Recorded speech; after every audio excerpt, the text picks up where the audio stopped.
for philanthropic action towards serving the most vulnerable and marginalized communities. Next up, we have a session that explores some of these themes, some of these emerging good practices and insights. Shrutika, my colleague, I welcome you to introduce the panel for our next session titled Raising Equity in Philanthropy. Shrutika comes with 13 years of experience in building nonprofits, in collaboration amongst nonprofits and fostering partnerships. Shrutika, over to you. And as you come up, we welcome your panel as well.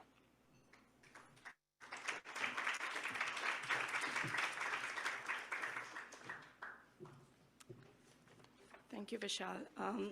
Good morning, everyone. For the next 30 minutes, we will be demystifying what equity means in philanthropy. You know, if someone asked me 5 years ago what equity really means, I would have probably said things like equality, equal opportunity, gender. But the truth is, I'm still learning what it means to be truly equitable. And it's really hard to put words on, which is why we need to talk about this more. As philanthropists, with the resources which can help reverse systems that perpetuate inequity, and as NGOs that are on the ground with interventions and solutions that bridge the gap arising from inequity. We have to talk about this more because implicit bias is still a reality for everyone. And if we are not being intentional, then could we really make the shifts in the communities that we serve? That brings me to some of the key questions that are guiding our conversation today. How are philanthropic decisions really made? Who is in the room? Who is not in the room?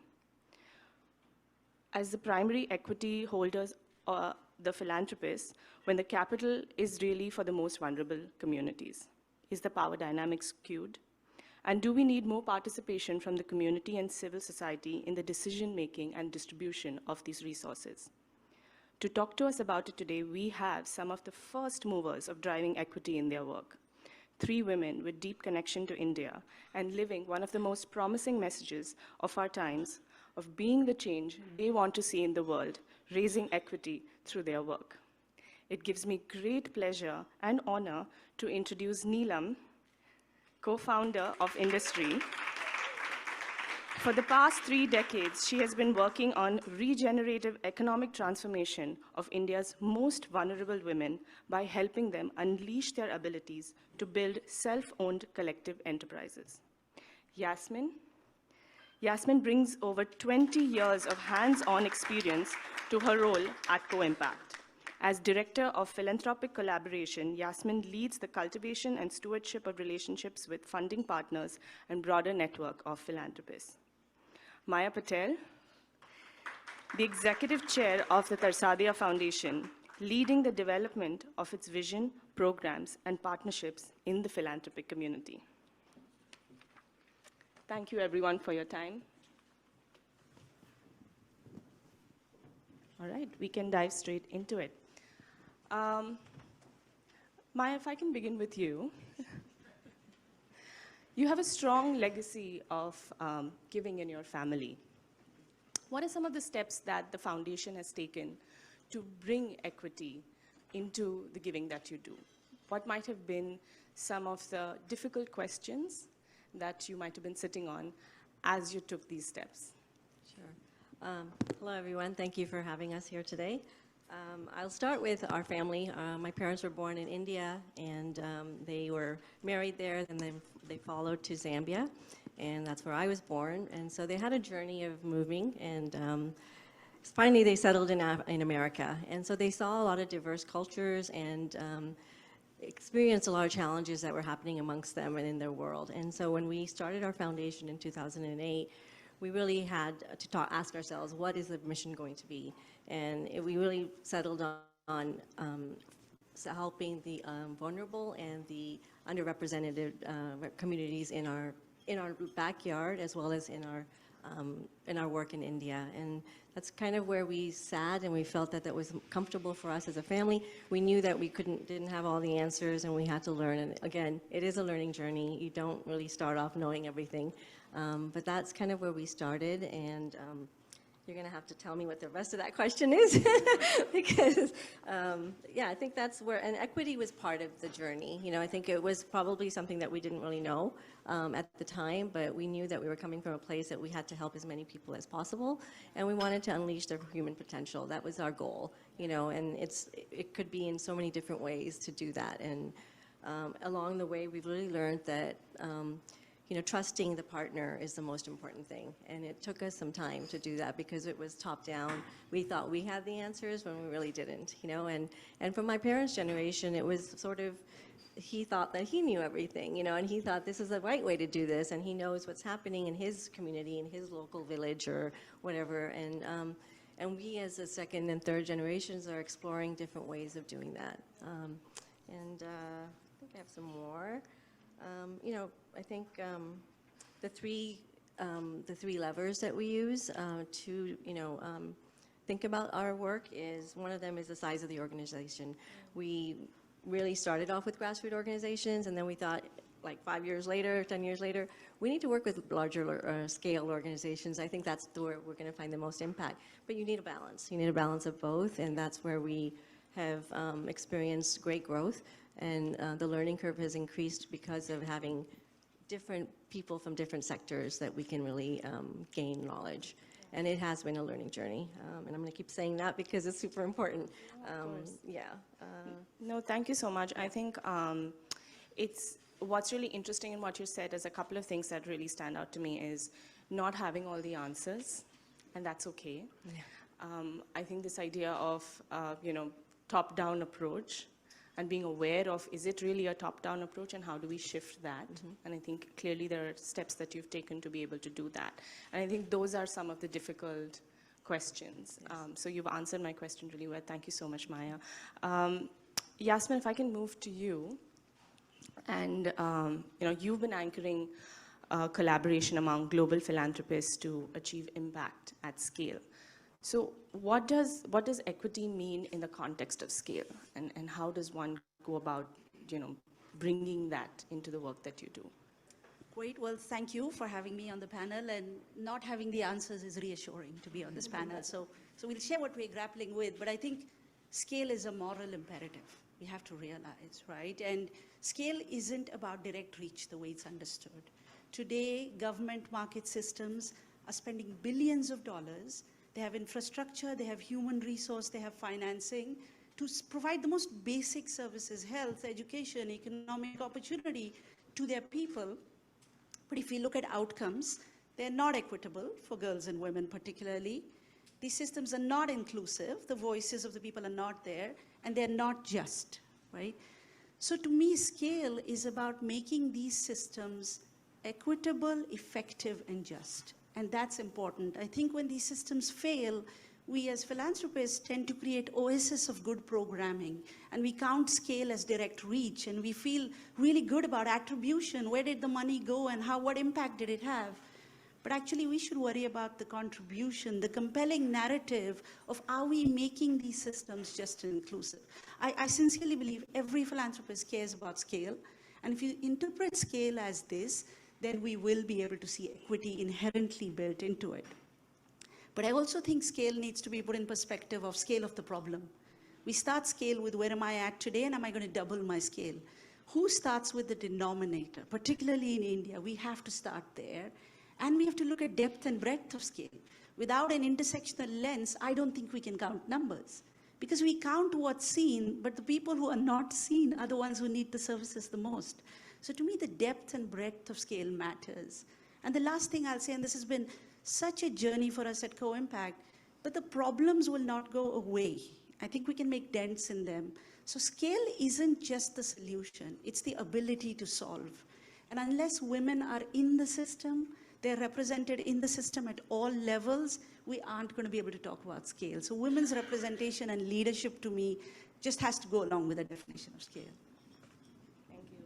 No, thank you so much, Yasmin. I'm just connecting the dots between what you said and Maya did about how do we, you know, bring in some of those voices into the decision that we make. Because we may, and operating honestly with a lot of trust. Both of you use the word trust. And I'm going to come back, I think, a little bit to talk about how was that journey to getting to that level of trust. Because I think that's where most of us are sitting at, is sometimes it's hard because we need the frameworks, we don't talk about scale, we want to talk about outcomes, which might compromise, honestly, a little bit of that trust. So I'll come back to you, but Neelam, you bring the voice of the NGO leaders in the sector. Sorry, Mike. As a social sector leader who has years of experience being at the receiving end of philanthropy, let's begin by asking you the question, can and has philanthropy even been equitable? And what are some of the barriers you've faced as you do the work? Thank you. Thanks so much for having me on this panel. And I'll start with the first contradiction, which is that I have initially not been dependent on philanthropy. I fought to not be dependent on philanthropy. I tried very hard for the first 20 years to build models that could be invested in, that would not need to go for philanthropy, and that didn't work. Because the problems on the ground are so deep that anybody expecting a return on their investment on solving those problems, other than just solving those problems, it's a mirage. So I've been there, done that for 20 years, and I then moved to philanthropy, right? And so philanthropy is key to really solve the problems on the ground. And I'll then start with the next thing, which was trust, because that stayed in my head. And why is it that we social entrepreneurs have no lack of trust with the communities we work in? Yeah. We have no lack of trust at all. Yeah. And that's where I believe that the whole trust building is that every philanthropist should go to the field at some point. And I think the entire trust deficit goes, we have so many supporters in the room, Target Foundation, they've been in the field. And I think that so we never have a trust deficit with our communities, ever. So I just believe that it's all about the trust. And I completely agree on the scale piece. I completely agree. But it's a journey. We go one group at a time. And I think that's what you meant when you said depth. So philanthropists should start with small things. And then once they understand the depth, which can only be understood truly internally in something, you go into deep. And then you can look at the scale. Because if you will start with the scale immediately, it'll be hollow. Yeah? And that feeling of really being with it. We have another great supporter in the room, Paul Simpson, Claire. She was in the field. And that's why Paul has never had to go to the field. I think Claire just told him, this is what I heard from the girls. These are the stories I heard. And it all went first hand to Paul, and Paul still hasn't come to the field. But he's heard it from Claire. Every little piece of it, So, that's it. So, I'll stop now.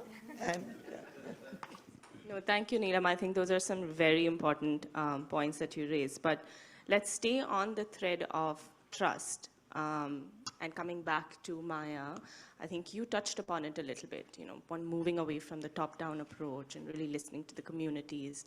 How was that journey for you? Was it difficult, operating with that trust? Did you get there overnight? Or like Neelam said, it's a journey. Help break it down for us. Yeah. I think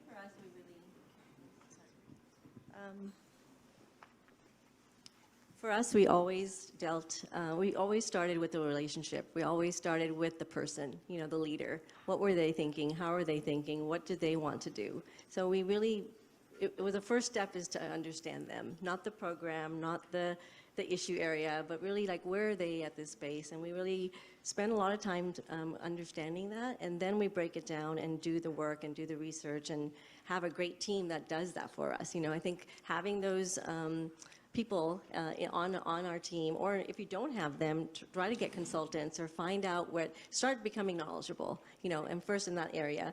And then you slowly get comfortable. You have to become comfortable, but being hands-on, like you said, Neelam, we go to our site visits, we meet every single grantee that we support, we have a rapport with them. We don't ask for evaluations and reports. We're going away from that because that wasn't working. And who are those reports for at the end of the day? You know, if it's only for our small board or our small family, we can make those decisions very easily just because we have that contact and that relationship with them. And it was very easy for us to transition. But it took time. You know, there was like, you know, ebbs of, okay, this is working, this is not working, so mistakes have happened.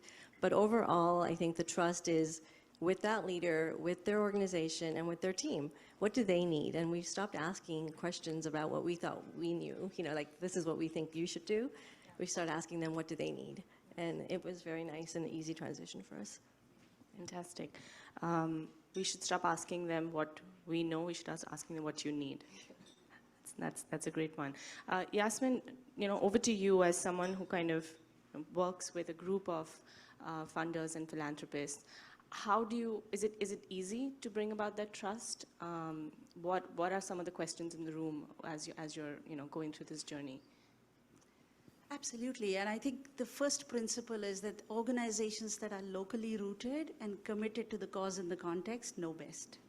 So I agree, as philanthropists, I think we should spend time in the communities, but I wonder how much of that is for us and how much of it is just trust your program. We don't call our grantees because their identity is more than the money they get. We call them program partners. We trust them, and they are rooted in the cause and the context. So often I think philanthropists think about what we fund, right? I fund in health, I fund in education, I fund for women and girls. I think we also have to ask who we fund. That question is important, and what we realized in our journey was that it had to be at the country level, 100% locally rooted organizations, and it's entirely possible. Because we work in gender, it had to be majority women-led organizations, right? So we recently did an open call. We got over 1,100 applications. Over 1,000 of those were locally rooted organizations. Over 90% were women-led. So if somebody tells me I can't find the opportunities, I'm like happy to share, because they're out there.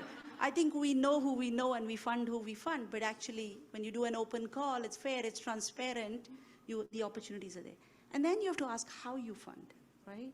And I think this is where multi-year flexible funding that really goes towards the initiative, not a project, is critical.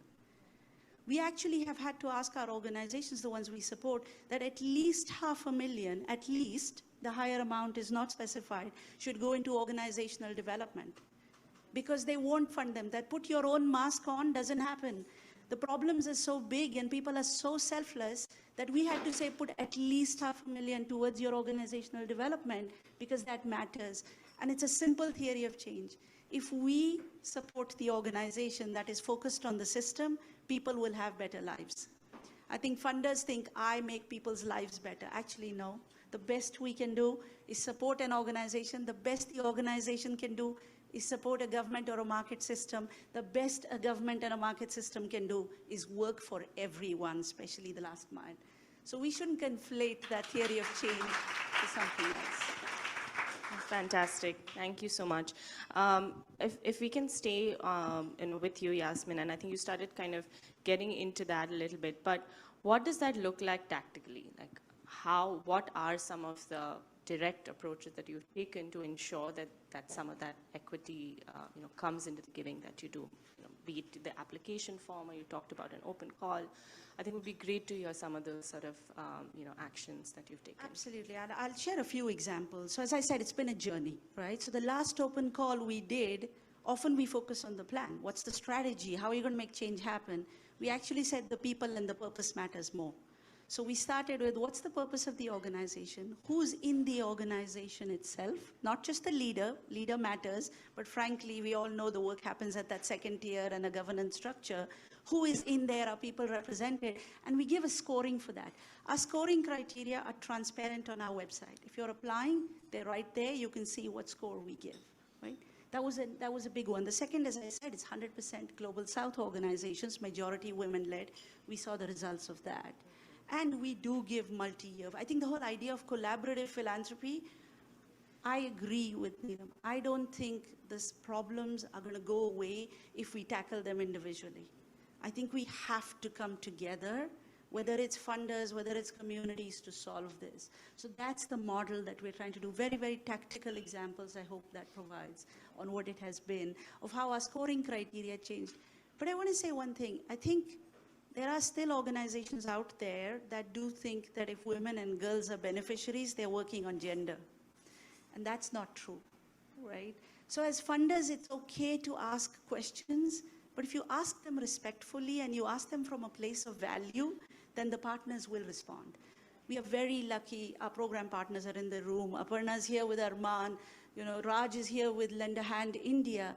These partners are willing to get into hard questions with us. And so we feel like we do it as a partnership rather than as a funder, show me what you're going to do. Thank you. I think that the thread of collaboration, coming to you, Neelam, as a founding member of Catalyst 2030, where there's an emphasis on forming inclusive and locally led collaborations, what is your vision for the future? What does equitable philanthropy, what are some of the equitable philanthropy models that you think need to be replicated, to improve the situation on the ground? Yeah, so I'll go with the first part, which was on the collaboration. So Francois Bonici, the current head of the Schwab Foundation, which is founded by the founders of the World Economic Forum, has written a book called The Systems Work of Systems Change or something. In that, he's really articulated this so well that actually a lot of philanthropists come from the industrial age. They've built large companies. So they scale, and there's a certain way they've gotten to scale, right? And those approaches are not going to apply for systems change. Because you ask us, if we are going to raise $100 million, are we going to become a 1,000, 5,000 person organization? No. It's not going to make sense. It's going to be that we need to collaborate. We need to work in a collaborative framework with 20, 50 other organizations, with governments. Completely. We'll have to go in and sit in those ministry departments and train all those government people to do what we do. And it may be a lot of lost bucks, but somewhere the system will have to change. Maybe 20, 30 people in the government new departments are good people. Why do we are all completely not going to be at all positive? There are a lot of people who want to get stuff done. So I think it's all about collaboration, and which is why we have Jeru here. She's going to talk a lot about Catalyst 2030. But we got involved in Catalyst 2030, linked to our societal platform work, which was around co-creation and collaboration that we were trying to do with the societal platform teams set up by Nandan Nilekani, whom I'm not going to talk about right now. But what I just wanted to understand by becoming a co-creator with Catalyst 2030 is that is real collaboration possible? Or is it just another euphemism for some top-down activity? And I was so happy in my journey for the last 2 years, and maybe COVID did it, right?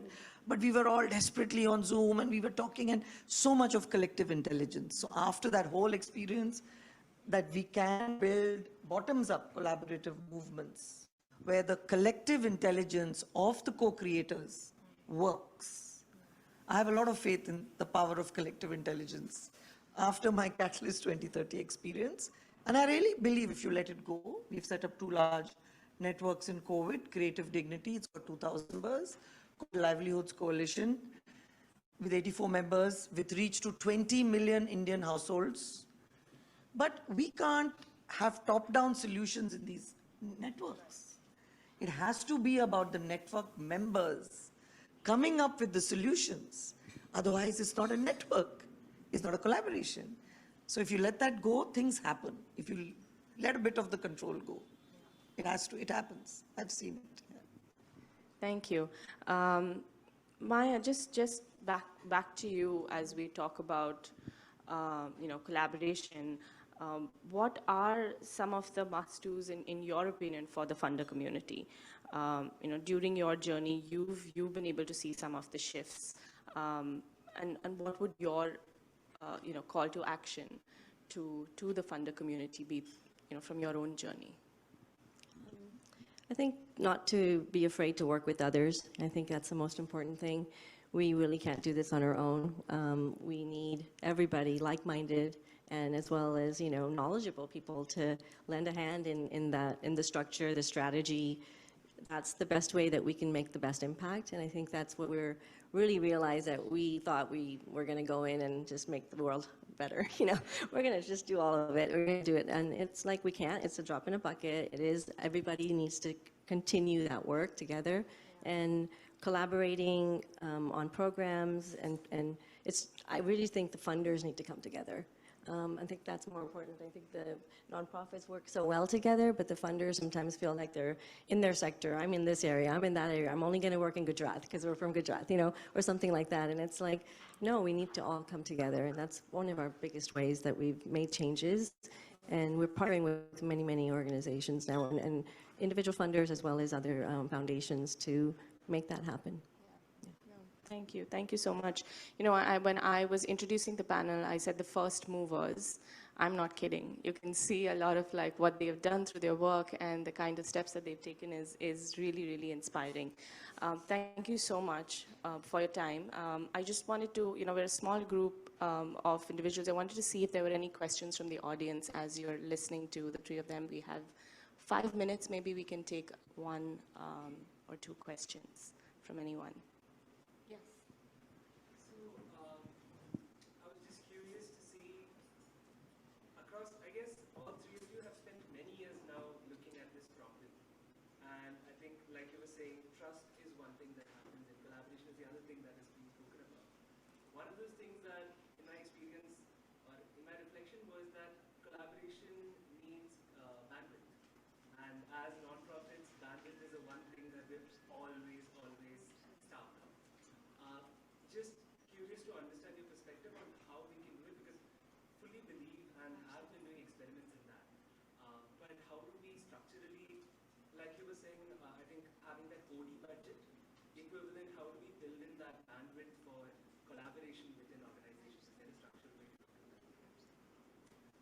I think you answered the question in your question, that all the people giving should have some money for the organization development, so that organizations can collaborate more, because that will be the best way for the scale, for the width to happen. So I've answered. I think for us, we are looking at, not having, what can I say? So it is long-term funding. We are doing flexible funding, so you get to decide what you need to use and where you need to use it.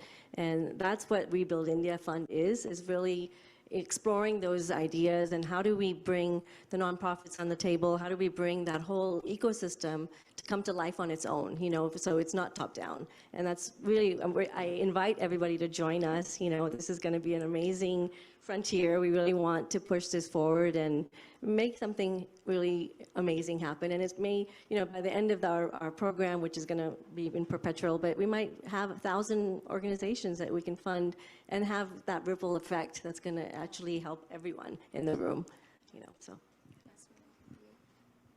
Thank you for the question, and thank you for the work you do. I think there's a lot more experience on that side than there is on this side. One of the things that has worked for us is to ask about coalitions. And it's a complicated word, but a simple way to ask that question is, who else will wake up about this and care? I think NGO leaders and social change leaders wake up and care about it, but who else will? And so we allow for resources to be built towards that very much, to build the coalitions, and it takes time.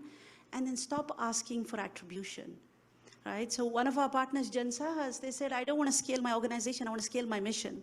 That means they will work through others, and we have to stop asking for attribution of that. Thank you. And thank you for the question. And thank you to our panelists. I think trust-based collaboration and not asking what I can give, but what they need is how I want to summarize today's panel. Thank you so much. Yes, Neela. No, I'm sorry.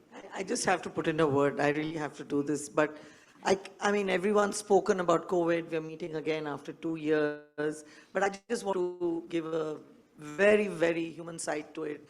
COVID was terrible. And I still remember in that terrible period, Dasra, Deval, and all of us, we were all frantic. But I think the work Dasra did, all of us, were given unrestricted grants to do what we wanted to do in that period. And I really have to call out for all the philanthropists who supported Dasra in that period. It was a period of great anxiety for us people in India because we were seeing millions of our vulnerable walking home, and it was terrible. We were all pretty shattered, and I don't know, but I just wanted to say this, that the role all of you played in that period by supporting Dasra and all the organizations, I really want to thank all of you. Yeah, thank you. Thank you so much. Thank you.